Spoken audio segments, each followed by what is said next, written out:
When the Thunder are eventually eliminated from the NBA playoffs this spring, many of you will chalk it up to inexperience. After all, weighted by minutes played, the Thunder are the league's youngest team, with multiple rotation players yet to play a single postseason contest. But their fatal flaw can't be measured in years or games played. OKC's eventual demise can likely be explained in much simpler basketball terms. They're just not big enough.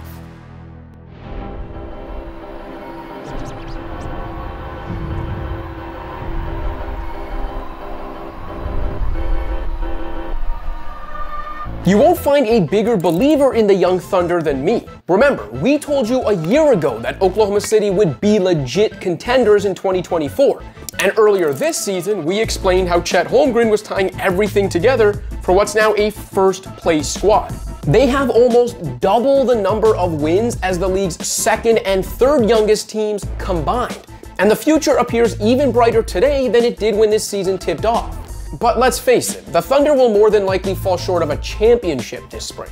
General Manager Sam Presti famously quipped on Media Day that the Thunder still had to finish their breakfast. Well, perhaps the surest sign OKC's already devoured its first meal is the team's graduation from feel-good story to nitpicked contender. Such is life when playing at a 57-win pace led by an MVP frontrunner. Life moves pretty fast. From a literal size perspective, the average height of OKC's current 10-man rotation is a perfectly average 6'6" and change. Plus, Holmgren stands at 7'1", so the team's Achilles heel doesn't exactly pop off the page when scanning its roster or studying its formula. Gilgeous-Alexander's league-leading 24 drives per game ensure the Thunder consistently touch the paint, and their top 3 offense is engineered around those drives.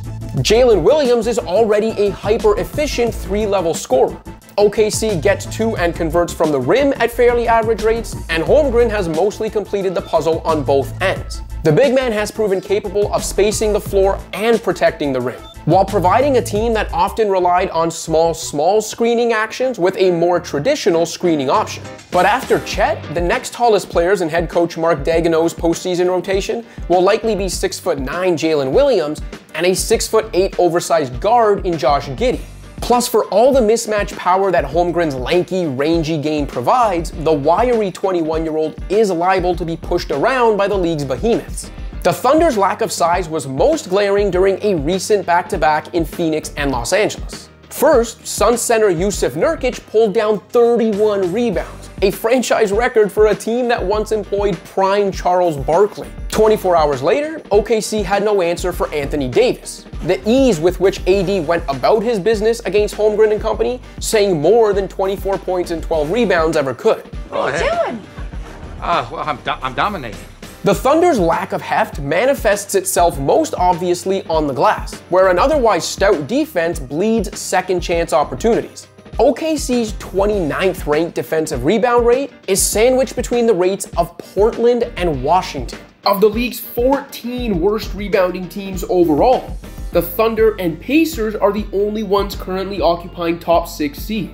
Only the Wizards give up more second chance points.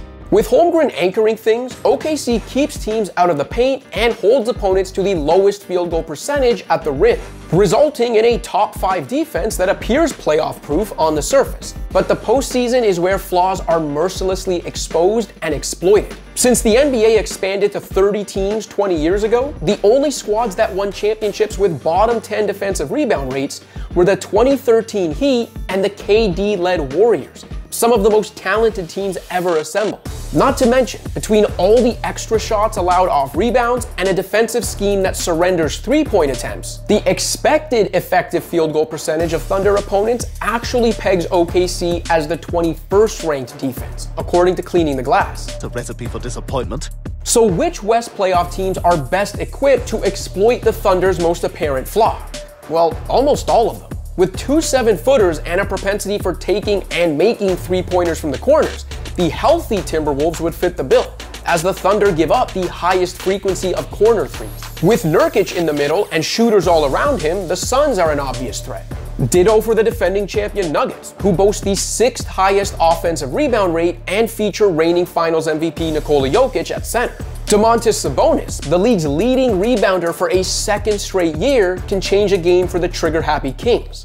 Clippers center Ivica Zubac ranks 7th in individual offensive rebound rate, while LA is one of the league's best shooting teams. With front court size and a top 8 mark in second chance points, a Pelicans team featuring Jonas Valanciunas and Zion Williamson could surely cause the Thunder headaches. But perhaps the two teams Oklahoma City should fear most are the Warriors and Lakers. After demolishing Los Angeles in November, the Thunder lost 3 straight to Davis's Lakers between December and March.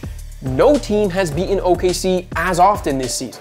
As for the Warriors, Golden State is actually the league's smallest team and starts the 6'6" Draymond Green at center. But don't be fooled. The Warriors boast the league's 3rd best offensive rebound rate, and Steph Curry's club has the shooting to punish Oklahoma City's scheme. Of course, if the Thunder remain a top 2 seed and the Lakers and Warriors remain play-in teams, either of those veteran-laden squads could present first-round challenges for OKC. Should the Thunder falter in one of those matchups, pundits will say they were simply too young. The truth is that they're too small. Thanks for watching. If you liked this video and want to see more content like this, be sure to hit that subscribe button.